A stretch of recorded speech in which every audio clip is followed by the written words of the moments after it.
ये सबसे पहले बात कर लेते हैं टास्क डिस्क्रिप्शन की। इस क्वेश्चन में एक ऑडियो प्ले होगी, जो ऑडियो में प्ले होगा एग्जैक्टली वो स्क्रीन पे भी आपको दिखेगा। 10 सेकंड्स मिलेंगे प्रिपेयर करने के लिए, 40 सेकंड्स आपको मिलेंगे बोलने के लिए, एंड देन आपको सिचुएशन को रिस्पॉन्ड करना है, यानी कि आपको स्पोकन रिस्पॉन्स प्रोवाइड करना है। काफ़ी ईजी और इम्पॉर्टेंट क्वेश्चन टाइप है। गाइस 2 to 3 क्वेश्चंस एग्जाम में आपको देखने को मिलेंगे, एंड स्पीकिंग को ही सिर्फ मार्क्स कंट्रीब्यूट करेगा। तो मेक श्योर अगर आप स्पीकिंग में अच्छा स्कोर करना चाहते हैं, इस क्वेश्चन टाइप को अच्छे से प्रिपेयर करें एंड अच्छे से इसको आप रिस्पॉन्ड करें। नाउ ये टास्क इन पैरामीटर्स पे मार्क होते हैं। 3 पैरामीटर्स हैं, कंटेंट, प्रोनाउंसिएशन, फ्लुएंसी। कंटेंट के हैं 6 मार्क्स, प्रोनाउंसिएशन एंड फ्लुएंसी के हैं 5 मार्क्स। अब हम समझेंगे कि हमें क्या, अब मैं ये काट देना 1 मिनट, तो 1 सेकेंड, ओके 1 मिनट का पॉज ले लूँ फिर मैं बोलती हूँ। फिर जब ऑडियो प्ले होगी तब आप नोट्स ले सकते हो, या फिर अगर आपको नोट्स नहीं लेना है तो आप अपने आंसर को प्रिपेयर कर सकते हो, क्योंकि सिचुएशन जो है वो आपको स्क्रीन पे भी देखने को मिलेगी। सबसे पहले मैं आपको ये समझा रही हूँ कि आपको सबसे पहले मेरी लाइन काटना। इस फ्लुएंसी के लिए आपके पास 5 मार्क्स है, क्योंकि ये टास्क स्पीकिंग को ही मार्क्स देगा। तो let's understand what is fluency. बहुत सारे स्टूडेंट्स को लगता है कि फ्लुएंसी का मतलब है बहुत तेज बोलना।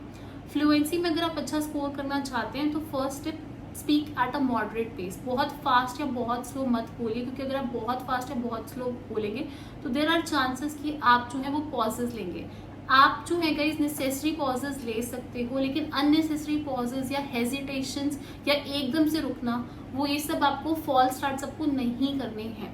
So make sure, tip number 1, speak at a moderate पे। टिप नंबर 1 को काट दो। ओके बोल रही हूँ, इसका वो वाला काट देना। मेक श्योर, फ्लुएंसी को दोबारा से बोलती हूँ, गलतियाँ करी है मैंने काफ़ी सारी। फ्लुएंसी, ओके गाइस ये क्वेश्चन टाइप 3 पैरामीटर्स पे मार्क्ड है। सबसे पहले हम समझेंगे कि फ्लुएंसी का मतलब क्या है। बहुत सारे स्टूडेंट्स को लगता है फ्लुएंसी का मतलब है बहुत तेज बोलना। गाइस फ्लुएंसी का मतलब होता है मॉडरेट पेस पे बोलना, नेचुरली बोलना। रिमेंबर, अगर आप बहुत तेज बोलोगे तो आप रुक जाओगे, अगर आप अचानक से रुकोगे, अननेसेसरी पॉजेस लोगे तो आप स्कोर कम करोगे। तो स्पीक करिए at a moderate pace, not too fast, not too slow. Also जब आप बोल रहे हैं तो आप नेसेसरी पॉजेस ले सकते हो। आप बस यहीं तक बोलना है। ओके नेक्स्ट हम बात करेंगे प्रोनाउंसिएशन की। बहुत सारे स्टूडेंट्स हैं, उनको लगता है कि क्या एक्सेंट मैटर करता है बोलते हुए। एक्सेंट मैटर नहीं करता। प्रोनाउंसिएशन का मतलब होता है क्लैरिटी। आपकी आवाज़ में क्लैरिटी होनी चाहिए, ताकि कंप्यूटर आपको समझ पाए और आपको स्कोर कर पाए। इसमें एक्सेंट का कोई लेना देना नहीं है। You need to make sure जो वर्ड्स हैं उनकी प्रोनाउंसिएशन सही है। ओके प्रोनाउंसिएशन में अच्छा स्कोर करने के लिए आई रिकमेंड कि आप मॉडरेट पेस पे बोलिए। अगेन अगर बहुत फास्ट बोलोगे तो एक वर्ड दूसरे में मिक्स होगा और कंप्यूटर आपको समझ नहीं पाएगा। तो रश मत करो, आप जो है नॉर्मल स्पीड पे बोलो। लास्ट हमारे पास है कंटेंट, जो कि बहुत इंपॉर्टेंट है। इस पीटी में चेंजेस के बाद इस टास्क में एआई के साथ साथ ह्यूमन इन्वॉल्वमेंट भी है। तो मेक श्योर करिए कि जो आपका आंसर है वो रेलेवेंट है टू द क्वेश्चन। कोई प्री मेमोराइज्ड आंसर जो है वो इस क्वेश्चन में वर्क नहीं करेंगे। Also guys as the name suggest, respond to a situation. हर एक सिचुएशन को हर एक स्टूडेंट का रिस्पॉन्स करने का तरीका डिफरेंट हो सकता है। अगर 100 लोग एग्जाम दे रहे हैं तो इसका कोई फिक्स्ड आंसर नहीं हो सकता। मे बी आप एक सिचुएशन में डिफरेंट तरीके से रिएक्ट करो, दूसरा स्टूडेंट डिफरेंट तरीके से रिएक्ट करे। तो दोनों आंसर्स, तो sorry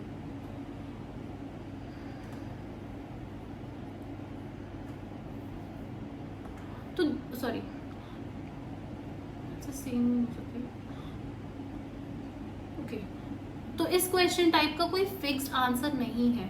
so what I recommend, बहुत सारे स्टूडेंट्स हैं वो क्रैमिंग पर फोकस करते हैं। Don't focus on cramming. इस क्वेश्चन टाइप में जो एक चीज़ बहुत इंपॉर्टेंट होगी, अगर कोई भी आपको सिचुएशन दी जाएगी तो उसमें कीवर्ड्स और की पॉइंट्स जो है वो सेम होंगे। कीवर्ड्स, ये लाइन काट देना, सिचुएशन दी जाएगी कीवर्ड सेम होंगे, ये काट देना। 1 सेकेंड आगे बोल रहे हूँ। कंटेंट में अच्छा स्कोर करने के लिए आपको ध्यान रखना है, जब आप अपना आंसर दे रहे हैं तो आप रेलेवेंट कंटेंट बोलें, यानी कि जो आपको स्क्रीन पे सिचुएशन दी गई है, जो ऑडियो प्ले की गई है, वो उससे रिलेटेड हो। क्योंकि ज़रूरी नहीं कि आप 100% एक्यूरेट आंसर दे पाओगे, बट रेलेवेंट कंटेंट ऐड करना इम्पॉर्टेंट है। एंड उसके लिए इम्पॉर्टेंट है गाइस कि आप कोई प्री मेमोराइज्ड आंसर ना दें, बल्कि आप जो क्वेश्चन स्क्रीन पर है, जो आप ऑडियो सुन रहे हो, उसमें जो चीज़ पूछी गई है उसको एड्रेस करें सही तरीके से। गाइस बहुत सारे स्टूडेंट्स का ये भी कंसर्न होता है कि क्या जब वो स्पीकिंग को अटेम्प्ट करेंगे ग्रामर वोकैबुलरी मैटर करेगी। तो लेट मी टेल यू, सिर्फ 3 ही चीज़ों पे टास्क मार्क होगा। ग्रामर एंड वोकैबुलरी इस टास्क में इंपॉर्टेंट नहीं होगी।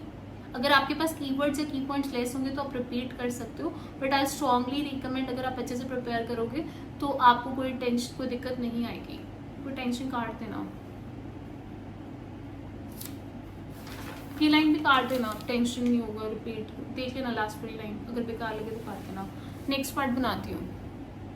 ओके, अभी बोलती हूँ, वहीं से बोल दूँगी, कब मैं टेम्पलेट समझाऊंगी।